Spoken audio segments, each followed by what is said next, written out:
Hi, welcome back to my YouTube channel. Just get lathered up because today, on this lovely sunny hot day, 36 degrees in Slovenia at the moment, I'm doing a video on how not to shave with a straight razor.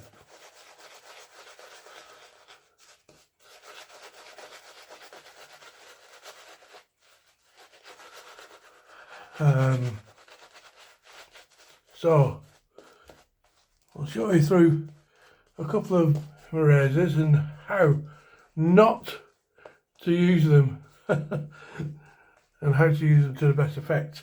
So as you can see, to get the best effect, you've got to soften the bristles first, either straight after a shower when your beard is soft, or as I've just done now, the hot towel method, barber's method. Then I apply a little bit of olive oil into the bristles, massage that in, and then a good quality soap will get your bristles nice and soft. So first of all, let's cut to the chase about the myth of straight razors, or the word cutthroat razors, enough to put anybody off. This is my first cutthroat razor. I prefer to use a open razor or straight razor because cutthroat is just a no-go these days. It's a Spanish, and I bought this 40 years ago whilst in Spain on holiday, and I saw it in the window, complete impulse buy. I knew nothing about cutthroat or straight razors in those days. As you can see, 40 years old, it's quite heavy actually, and it's still holding a pivot. I still use it. It's not one of my best. I wouldn't recommend Philharmonica as the best razor you can buy. You can buy a lot better. So this is one type of razor where you've got a straight or a spike point.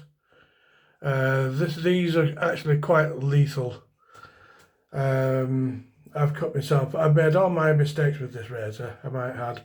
I've cut myself everywhere that you shouldn't, and I've had to just round this off with very simple. You just round it off like I'm doing with my finger. You do it on a glass bottle, and that'll just take the edge right off. And then you can hone the rest of the blade or maintain the rest of the blade. You just don't have this spike getting in your ears. You don't need that. So that's one type of razor. I'll put that back in the box.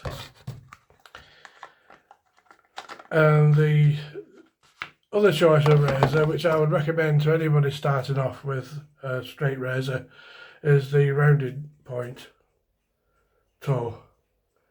This way, when you're going up against your ear, it's this part that touches the ear, not the cutting part, not the cutting edge. Now this is not an expensive razor. I've had it for years. It comes from Manchester, my hometown. The blade was a little bit rusty and the handle's been replaced because that was knackered. But you don't have, the point is you don't have to spend a fortune on brand new razors.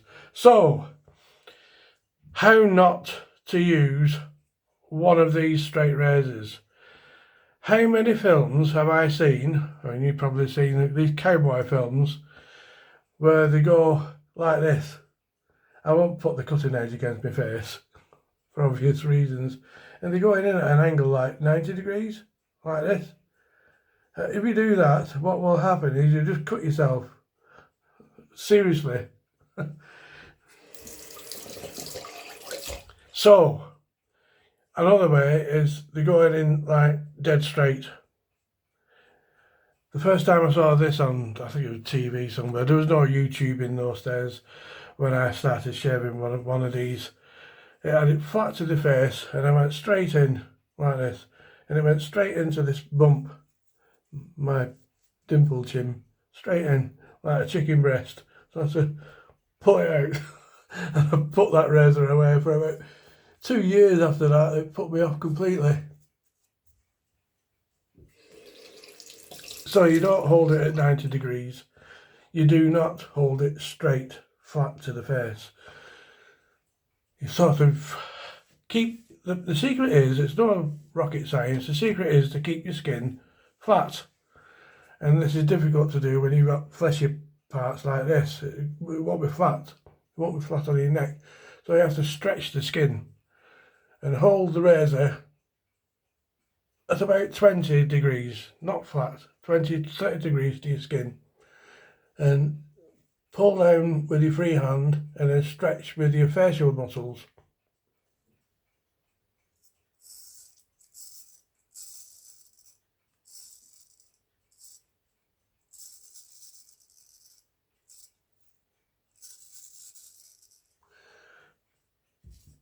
If you can see, I'm actually pulling down and stretching my mouth using the facial muscles.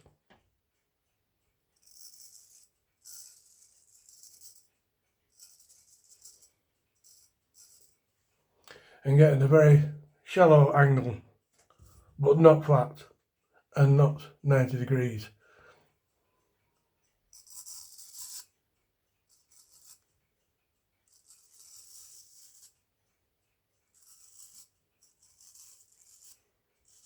And that's it.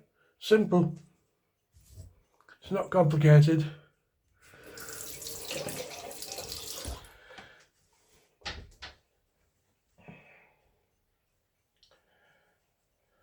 I'll go into, I'm going to do this quickly, but I'll go into what stones to use to maintain your razor and stropping and all that lot. But for now, this is just basically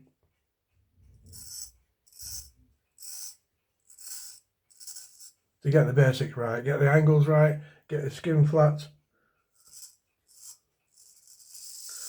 When you're using this, when you're showing the side of your face, pull up.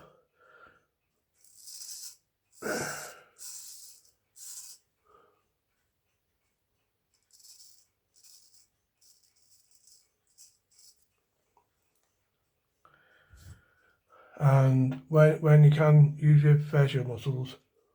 Like here, I'm going to go up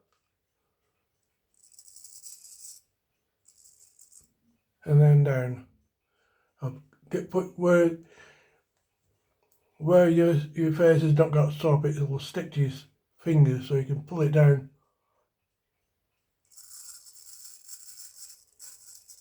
And nice and slow, nice and easy. You're not in a race, you're not in a rush. Just enjoy your time. And let the razor do the work.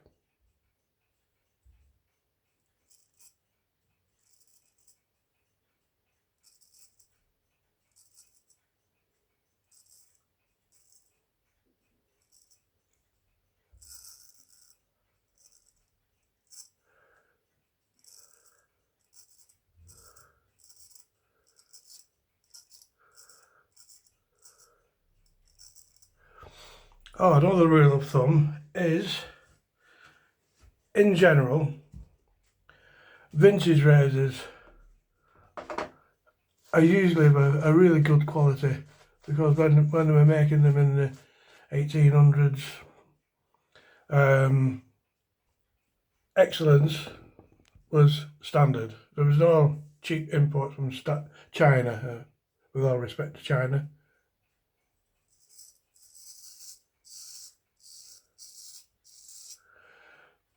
Usually made in Sheffield, England.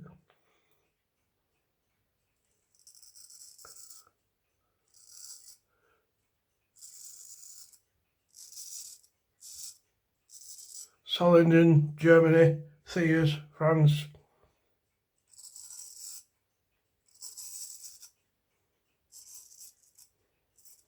If you stick to any of those makes, you can't go wrong, basically. Oh, lastly, If you've got a pretty tough beard, as I do, keep your blade clean after every, just wipe it gently like that, and that'll get rid of all the rubbish out of the blade. Yeah, just lastly, if you've got a tough beard like I have, pull the skin and go with the grain first. So I'm going with the grain.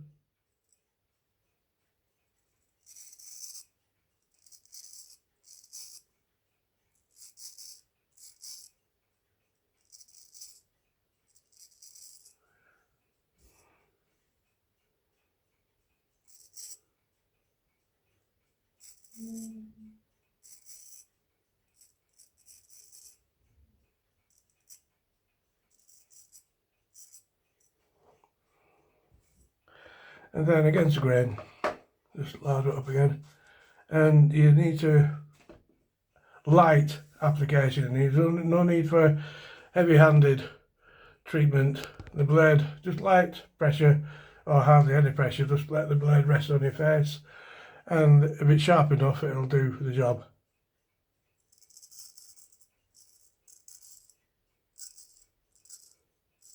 No pressure there at all. So I'm going against the grain now. Stretch the skin with your free hand and use your facial muscles.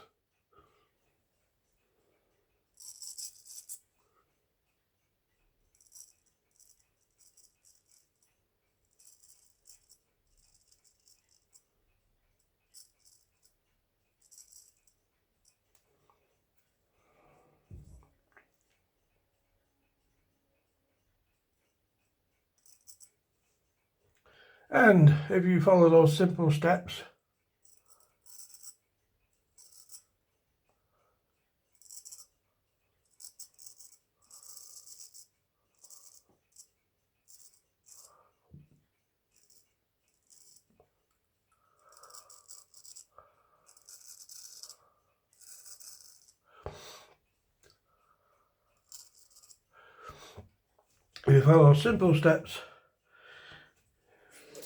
take your time and enjoy it. You'll have a cut-free shave every time, nice and easy.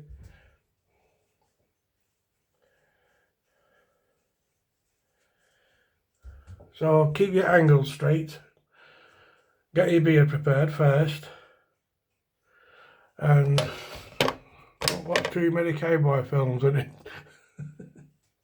Okay, cheers for now. Next time we'll talk about stropping, how to maintain the blade, and the stones that I use, not expensive, to maintain and keep the edge really, really sharp. Okay, bye for now.